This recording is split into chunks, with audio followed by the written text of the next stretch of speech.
Good evening friends, welcome to Samjho in Shorts YouTube channel. आज हम history discuss करेंगे। History का लेक्चर 11th है ये। अगर आपने पहले 10 लेक्चर्स नहीं देखे हैं तो पहले जाके आप वो एक बार देख लीजिए, उसके बाद 11th से कंटिन्यू कीजिए, क्योंकि आप फिर जाके हिस्ट्री करेक्ट कर पाएंगे। ठीक है, हिस्ट्री ऐसे समझ नहीं आपको आएगी। स्टोरी वाइज समझोगे तो जाके आपको हिस्ट्री समझ आएगी और आप अच्छे मार्क्स स्कोर कर पाएंगे, चाहे कोई भी एग्ज़ाम हो आपका। JK SSB का हो, JK PSC हो, या फिर आपका फाइनेंस अकाउंट असिस्टेंट का हो, हर एक में आपके ये क्वेश्चंस तो आते हैं। ऑल राइट, बिना टाइम वेस्ट किए हम लोग मुद्दे की बात करते हैं। आज हम इस वीडियो में डिस्कस करेंगे फॉर्मेशन ऑफ मुस्लिम लीग। ठीक है, उसका ऑब्जेक्टिव क्या था, देन रॉलेट एक्ट देखेंगे हम लोग, उसके बाद एंटी रॉलेट सत्याग्रह क्या था वो देखेंगे, पार्टीशन ऑफ बंगाल का रोल क्या है यहाँ पे, उसके बाद हम लोग देखेंगे जलियांवाला बाग कांड। ठीक, तो बिना टाइम वेस्ट किए स्टार्ट करते हैं। एक क्वेश्चन आपसे पूछूंगा जिसका आंसर मैं आपको लास्ट में दे दूंगा। ऑल राइट, अगर जो इस क्वेश्चन का आंसर मुझे सबसे पहले कमेंट सेक्शन में देगा तो नेक्स्ट वीडियो में उसका मैं शाउट आउट में नाम भी दूंगा। ऑल राइट, क्वेश्चन क्या है यहाँ पे, जो जलियांवाला बाग में लोग इकट्ठे हुए थे, कौन से दो लीडर थे जो अरेस्ट हुए थे, उनके प्रोटेस्ट के अगेंस्ट वो लोग इकट्ठे होकर बात कर रहे थे। ठीक, all right, Bhagat Singh and doctor Satyapal, Bhagat Singh and Rajguru, Saifuddin Kitchlew and Mahatma Gandhi, doctor Saifuddin Kitchlew and doctor Satyapal. All right, इसका आंसर देखने के लिए आप वीडियो पूरी देखिए, तब तक आपको पूरा क्लियर हो जाएगा कौन दो बंदे थे, जलियांवाला बाग कांड क्या था। ऑल राइट, शुरू करते हैं। All India Muslim league start कब हुई? 30 दिसंबर 1906। कहाँ पे फर्स्ट सेशन हुआ था इसका? ढाका में। इनके इंपॉर्टेंट लीडर्स कौन कौन थे? आगा खान, नवाब ऑफ ढाका, नवाब मोहसिन उल मुल्क, ठीक है, उसके बाद नवाब ऑफ हैदराबाद ख्वाजा सलीमुल्ला। जो मेन इनकी आप बोल रहे हो जिनके थ्रू इन्होंने थिंकिंग ली थी, वो थे इनके सर सैयद अहमद खान। ठीक है, सर सैयद अहमद खान के ही रची हुई एक रचना थी जिन्होंने बोला था कि एक अलग से मुस्लिम स्टेट होना चाहिए। ऑल राइट, पार्टीशन होता है बंगाल का कब? 1905 में। ठीक है, अब ध्यान से सुनिएगा यहाँ पे। 1905 पार्टीशन हो जाता है West Bengal and East Bengal. West Bengal में हिंदू पॉपुलेशन ज़्यादा थी, ईस्ट बंगाल में मुस्लिम पॉपुलेशन ज़्यादा थी। अब लॉर्ड कर्जन क्या बोलते हैं 1905 में कि हम लोग यहाँ पे एडमिनिस्टर नहीं कर पा रहे हैं, इसलिए दो हिस्सों में बांट रहे हैं हम लोग इस स्टेट को। ठीक है, काफ़ी लोगों को ये बात नहीं पसंद आई। जो हिंदूज थे वो भाईचारा चाहते थे कि यार बंटवारा ना हो, साथ मिल के रहेंगे, बट जो मुस्लिम्स थे उस वक्त ये चाह रहे थे कि हमें एक अलग स्टेट मिल जाए, हमें अलग से इलेक्टोरेट मिल जाए, हम अलग से रूल करना चाहते हैं। उसके दौरान जैसे ही ये बंटवारा होता है उसके बाद सर सैयद अहमद खान की डेथ हो जाती है। तो डेथ हो जाती है तो वो कुछ उनकी बुक्स थी, तो मुस्लिम्स ने उनकी बुक्स पढ़ी, तो उनकी बुक्स में ऐसा लिखा गया था कि जो कांग्रेस है, ठीक है, इंडियन कांग्रेस है, वो एक हिंदू ऑर्गेनाइजेशन है, हम मुस्लिम्स को इतना ध्यान नहीं देते वो। तो अब इनको लगा हाँ यार सही बोल के गए थे हमारे जो उस्ताद थे, कौन, सर सैयद अहमद खान, कि हाँ हम मुस्लिम अलग रहेंगे, हमारे तो ब्रिटिशर्स भाई हैं, हिंदू तो हमारे भाई नहीं हैं। ठीक, तो ये सब के कारण जाके क्या हुआ, उन्होंने अपना एक्सेप्ट करा क्या, ब्रिटिशर्स के साथ रहना, एंड मुस्लिम हिंदूज लोग को अपोज करने शुरू कर दिया उन्होंने। ठीक, यहाँ तक क्लियर हुआ आपको? ठीक है, अब ऑल इंडिया मुस्लिम लीग ये नाम दिया किसने था इस लीग को? इस नाम को सजेस्ट करा था ख्वाजा सलीम उल्ला ने। ठीक है, ढाका में जो इनकी फर्स्ट सेशन हुआ था दिसंबर 1906 में, तब इसका नाम नहीं रखा गया था। देन जब नाम रखा तो इसका नाम ऑल इंडिया, ठीक है, ऑल इंडिया मुस्लिम लीग नाम रखा गया। जैसे ही सुजेस्ट करा तो सबको पसंद आया, सबने बोला हाँ ये ठीक है। अब इन्होंने ये लीग क्यों बनाई कि ये जो लीग बनी हुई है ये क्या करेगी, मुस्लिम्स के राइट्स को प्रोटेक्ट करेगी। ठीक है, जो भी हमें नीड्स होंगी या रिक्वायरमेंट्स होंगी हम ब्रिटिश गवर्नमेंट के आगे रखेंगे, वो हमारी रिक्वायरमेंट्स को फुलफिल करेगी। ठीक है, ये इनका मेन एम था, और आप इसको ऑब्जेक्टिव भी बोल सकते हो। ठीक, समझ आ गया कैसे प्रमोट हुआ, कैसे क्या था। ऑल राइट, देन फर्दर मैं आपको बताता हूँ कि मुस्लिम्स को अलग से सेपरेट इलेक्टोरेट कब मिला? वो मिला था 1919 के रिफॉर्म में, जिसको हम बोलते हैं मॉर्ले मिंटो रिफॉर्म्स। ठीक है, ये चीज़ याद रखिएगा। मुस्लिम को सेपरेट इलेक्टोरेट कब मिला था? 1909 में। उसको क्या बोलते हैं हम लोग? Morley Minto reform. ठीक है, यहाँ तक समझ आ गया? ठीक। मैं आपको सिर्फ इम्पॉर्टेंट चीज़ें बताऊंगा, फालतू में आपको बोल के अपना आपका टाइम वेस्ट करूंगा, ना ही आपको हिस्ट्री का बारे में आपको हौच पौच करूंगा कि ये है, ऐसा कुछ नहीं है। जो इम्पोर्टेंट पढ़ोगे तो ही आपको याद आएगा। थ्रू स्टोरी आप लोगों ने याद करनी है। ठीक है। फैक्टर्स क्या थे? एक तो ब्रिटिशर्स का जो प्लान था कम्युनल लाइंस, मतलब कम्युनल डिवाइड एंड रूल करके ये रहना चाहते थे। मुस्लिम और हिंदूज अगर एक हो जाते, ठीक है, एकजुट हो जाते, तो ब्रिटिशर्स कुछ नहीं उखाड़ पाते, ब्रिटिशर्स रूल नहीं कर पाते। बट इन्होंने क्या कर दिया? मुस्लिम्स को अलग कर दिया, हिंदूज को अलग कर दिया, तो इनके लिए रूल करना काफ़ी इजी हो गया था। जो मुस्लिम तबका था उस वक्त, तो वो इतना एजुकेटेड नहीं था। थोड़े बहुत लोग थे एजुकेटेड, बट वो भी क्या, अपना माइंड वॉश करवा चुके थे, तो उनको भी बंटवारा चाहिए था। तो ये भी था। ठीक। और 1857 में जो रिवॉल्ट हुआ था, ठीक है, जिसमें मुगल्स का लास्ट रूलर था जिसको हरा के गद्दी छीन ली थी ब्रिटिशर्स, फाइनली आ गए थे। ईस्ट इंडिया कंपनी, मतलब क्राउन रूल 1858 से शुरू हो गया था। ठीक है। तो अब ब्रिटिशर्स ने सोचा अगर मुस्लिम फिर से कोई राइज कर गया तो हमारी तो खैर नहीं, हम तो नहीं जी पाएंगे। तो वैसे इन्होंने देखा कि जो भी, चाहे हिंदू रूलर हो मुस्लिम रूलर हो, कोई भी यहाँ पे राइज कर गया तो हमारी खैर नहीं रहेगी, इसलिए हम डिवाइड एंड रूल खेलेंगे। ये मिल नहीं पाएंगे एक साथ, तो साथ नहीं रहेंगे तो इनमें अपना भाईचारा नहीं होगा, तो ये साथ में लड़ेंगे कैसे? तो इसलिए अलग करो तो रूल हम करेंगे। यहाँ तक समझ आ गया? मुस्लिम लीग समझ आ गया? ऑब्जेक्टिव मैंने आपको बताया था क्या है इसका। प्रमोट करेंगे क्या? लॉयल्टी किसकी? इंडियन मुस्लिम्स की ब्रिटिशर्स के सामने। ठीक है, ब्रिटिश को बोलेंगे भाई साहब जो हो तुम ही हो, हम तुम्हारे लिए काम करेंगे, हम हिंदू लोगों को नहीं जानते। ठीक। तो कैसा, ये मुस्लिम लीग की एक चाल थी कि हम अपनी मांगें पूरी करवाएंगे, अलग से अपनी स्टेट बसाएंगे, मस्त कूल रहेंगे। बट फर्दर देखेंगे ऐसा कुछ हुआ नहीं, बट फिर भी थोड़ा बहुत जो था नॉर्मल होते रहे हालात। ठीक है, यहाँ तक देखा। फिर हम लोग आ जाते हैं रौलत एक्ट। रौलत एक्ट फर्दर डिस्कस करने से पहले मैं आपको थोड़ा सा पीछे लेके चलता हूँ। कहाँ? वर्ल्ड वॉर वन में। वर्ल्ड वॉर वन हमारी कब हुई थी पता है सबको? 1914 से लेके 1918। ठीक है। 1915 जब चल रही थी वॉर, चल रही थी वर्ल्ड वॉर वन अभी चल रही थी, तो तब ब्रिटिशर्स ने एक एक्ट लाया था जिसका नाम था डिफेंस ऑफ इंडिया एक्ट। ठीक है, ये आर्म्स एंड एम्यूनिशन एक्ट्स लाया गया था कि ये हमारा वॉर की सिचुएशन है, क्राइम्स कोई भी हो लोकल, चाहे टेररिज्म का हो, चाहे राइज ऑफ मुस्लिम्स के पास कोई भी हथियार होगा तो हम हड़प लेंगे, उठा के अंदर कर देंगे उनको। क्या हम पहले ही बाहर लड़े जा रहे हैं, अगर यहाँ से भी लड़ाई हो जाएगी तो अपन लोगों का तो मुश्किल हो जाएगा। तो ये यहाँ पे इन्होंने देखा, ये चीज़ याद रखिएगा। क्या वॉर कब ख़त्म होगी? 1918। ये एक्ट कब आया था? 1915। जैसे ही 1918 आया तो अब ब्रिटिशर्स ने बोला कि इसको हम ख़त्म करेंगे, किसको? डिफेंस ऑफ इंडिया एक्ट को। फिर इनने बोला चलो 6 महीने एक्सटेंड कर देते हैं इसको, 6 महीने बाद इसको ख़त्म कर दिया जाएगा।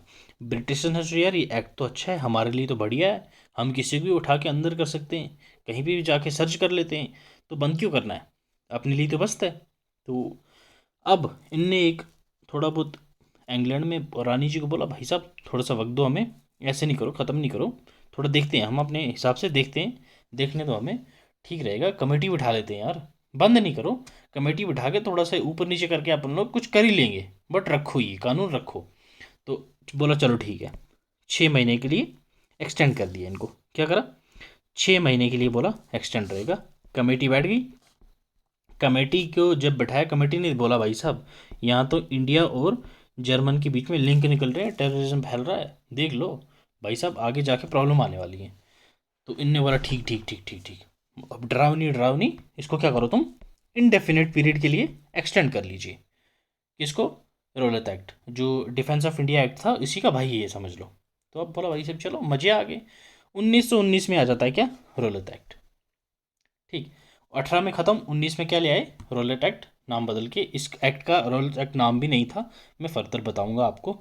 रौलत एक्ट जब आया तो रौलत एक्ट में बोला क्या गया कि क्या क्या आप लोग के पास पावर्स हैं भाई साहब, भैया जी इनके पावर दे दी खुली, सर्च करो किसी को भी जाके, जाओ पुलिस को पावर दे दी, किसी घर में भी घुस जाओ, सर्च कर लो कुछ भी।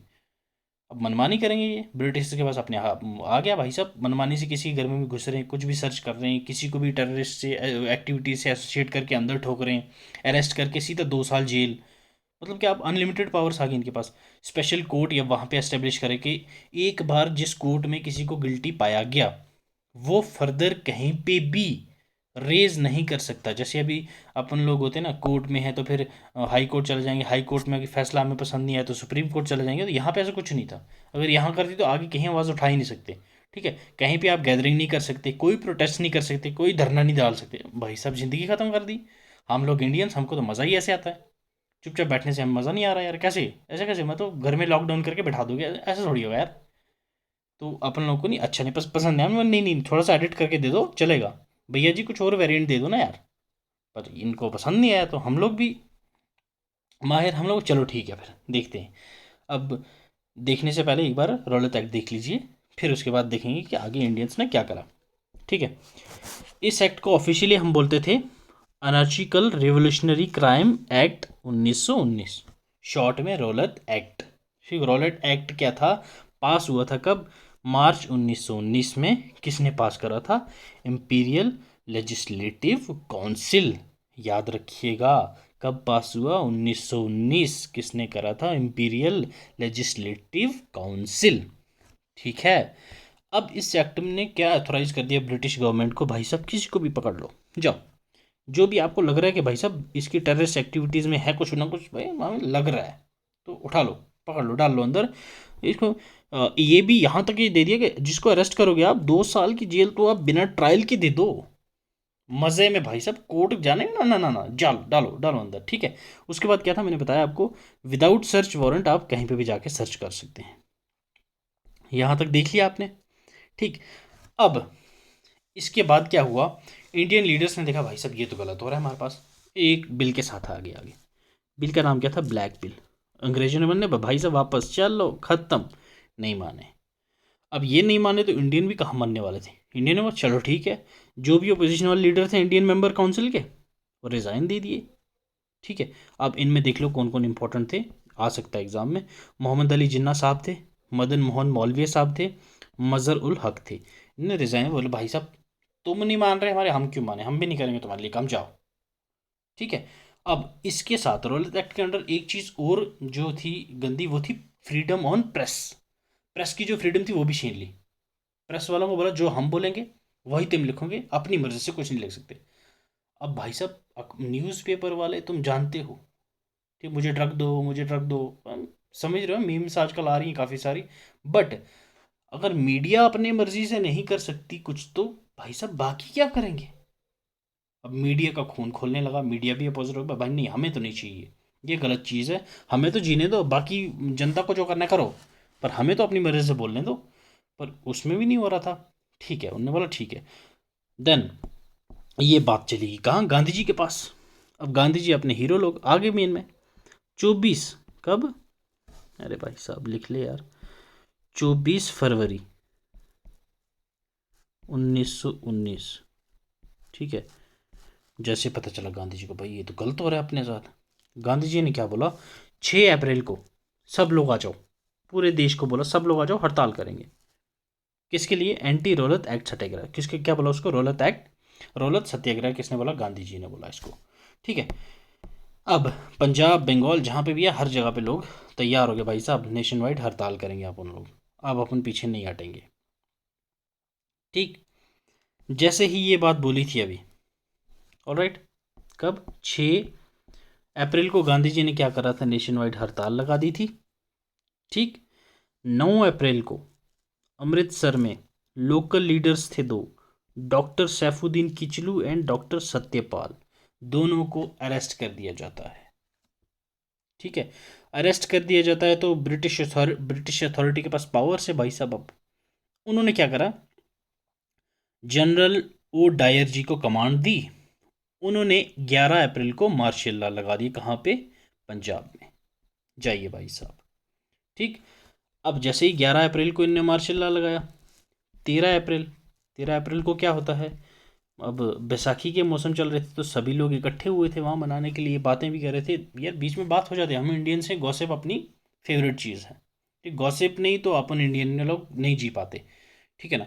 तो अब वहाँ बेचारे बैठ के गप्पे मार रहे थे। अब सैफुद्दीन किचलू और सत्यपाल जी के बारे में भी बात कर ली इन्होंने। यार ठीक है यार, क्यों उठा लिया यार, ऐसे नहीं करना चाहिए था, ये वो जो भी था।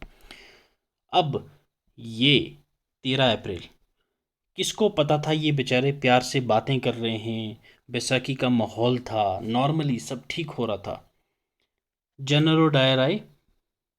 3 रास्ते थे इसके, 2 रास्ते ब्लॉक कर दिए गए, बाहर ना जा पाए। एक रास्ता आया यहाँ पे, पूरे इनके अपने सिपाही खड़े कर दिए बंदूक से लेके। 1000 की तादाद में लोग थे यहाँ, सब पे गोलियां चलाई। 1000 से ज़्यादा लोग, बेचारे बेगुनाह लोग मारे गए। इस कांड के बाद, जलियांवाला बाग मैसेकर के बाद, पूरा देश हिल गया था। पूरा देश हिल के मतलब पागल हो रहे थे सभी लोग कि यार ये क्या हो गया, ये नहीं होना चाहिए था। आज तक जो हो रहा था ठीक था, बट यहाँ पे ब्रिटिशर्स ने गोलियां चलाई, 1000 से ज़्यादा लोगों को मार दिया भाई। ठीक है ना। तो इस चीज़ से क्या हुआ, गांधी जी को भी काफ़ी गुस्सा आया। गांधी जी ने बोला यार ये तो मेरी गलती है, मैंने ये करा, क्या करा, अपना मूवमेंट बनाई किसके लिए, एंटी सत्याग्रह के लिए। और लोग वो अरेस्ट हुए दो, वो लोग भी इकट्ठे हुए बेचारे बैसाखी सेलिब्रेशन के लिए। और ब्रिटिशर्स ने सोचा ये हमारे लिए कुछ बड़ा करने वाले हैं, हमें मारेंगे। तो ये काफ़ी शॉक वाली प्रॉब्लम होगी कहाँ, जलियांवाला बाग में, जब जनरल डायर ने हज़ारों की तादाद में लोगों को मारा। ठीक है, ये मास मैसेकर था। वायलेंस ऑल ओवर इंडिया में स्टार्ट हो गया, चाहे वो गुजरात हो, चाहे बंगाल हो, चाहे मद्रास हो, चाहे बॉम्बे हो। कोई भी प्रोविंस ऐसा नहीं था जहाँ पे वायलेंस नहीं छिड़ी। हर जगह पे जब वायलेंस छिड़की, देन गांधी जी ने सोचा यार ये, एक तो जलियांवाला बाग मैसेकर ने आतंक मचा दिया। ठीक है, पूरे देश में गर्माहट आ गई थी। सब चाह रहे थे यार ये गलत किया, अब हम बदला लेंगे, अब हम बदला लेंगे। बदले की भावना थी सब में। गांधी जी इस चीज़ से काफ़ी हर्ट हुए, क्योंकि गांधी जी से बेचारे नॉन वायलेंस वाले, यहाँ पे वायलेंस हुई जा रही है। गांधी जी ने मूवमेंट को वापस ले लिया। ठीक, इस मूवमेंट को वापस ले लिया। फिर आगे मैं डिस्कस करवाऊंगा, मैंने आपको लास्ट वीडियोस में ये बताया भी था, फिर भी एक बार मैं बताता हूँ।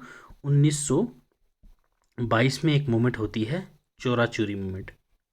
ठीक है, जहाँ पे पुलिस स्टेशन में 22 पुलिस वालों को, क्या, 22 पुलिस वालों को जिंदा जला दिया जाता है।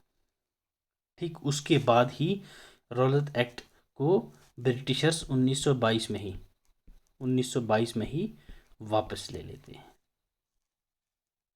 ठीक, स्टार्टिंग में जब गांधी जी बोल रहे थे तब ले लिया होता तो इतना कुछ भोकाल ना उठता, ना ही जलियांवाला बाग मसेकर होता।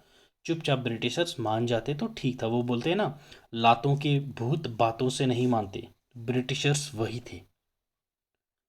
ठीक, प्यार से बोल रहे हैं तो नहीं माने, जब थोड़ा बहुत लातें चली तो चुपचाप वापस ले लिया इन्होंने। कब? 1922 में। ठीक, तो ये था Muslim League, partition of Bengal. Then formation कैसी हुई थी मुस्लिम लीग की, रौलत एक्ट समझ आ गया होगा होप सो आपको। देन एंटी रौलत एक्ट सत्याग्रह भी समझ आ गया होगा आपको। देन जलियांवाला बाग मैसेकर भी समझ आ गया होगा आपको। यहाँ ये थी इस पूरी लेक्चर की कहानी। तो वो जो क्वेश्चन आपसे मैंने पूछा था, आपको आई होप सो भी आंसर पता होगा। ये पूरा लेक्चर सुन के बताने की ज़रूरत नहीं है। ठीक है, कमेंट सेक्शन में आप मुझे बता दीजिएगा, फिर भी यहाँ पे आंसर मैंने बता रखा है। ठीक है, आप पार्टिसिपेट किया कीजिए, आपको आंसर आता है तो भी लिखा कीजिए, अच्छा लगता है। आपको खुद भी फील आएगा हाँ यार मुझे आता है, मैंने लिखा। तो इसी से मैं इसीलिए जो भी क्वेश्चन पूछता हूँ इजी वाला पूछता हूँ, स्कोरिंग वाले जो क्वेश्चन हैं वही पूछता हूँ, जो प्रीवियस ईयर एग्जाम्स में आ रखे हैं वही क्वेश्चन उठा के डालता हूँ मैं आपको। आप लोग चेक भी कर लीजिएगा। ठीक है, समझ आ गई यहाँ तक? अगर आपको फिर भी कोई डाउट हो तो आप हमारे टेलीग्राम चैनल पे हमारे साथ जुड़ सकते हैं, लिंक मैं डिस्क्रिप्शन बॉक्स में दे दूंगा। ठीक, वहाँ पे आप हम हमारे साथ करंट अफेयर के क्विज़ भी ज्वाइन कर सकते हैं। जो करंट अफेयर्स की पीडीएफ्स होते हैं वो भी मैं वहाँ डालता हूँ। इस लेक्चर की पीडीएफ भी आपको टेलीग्राम चैनल पे मिल जाएगी। ठीक, और कोई भी डाउट हो कमेंट सेक्शन में भी आप हमसे पूछ सकते हैं। आज के लिए इतना ही। आपका दिन शुभ रहे। Thank you so much. Keep learning, keep sharing. God bless you.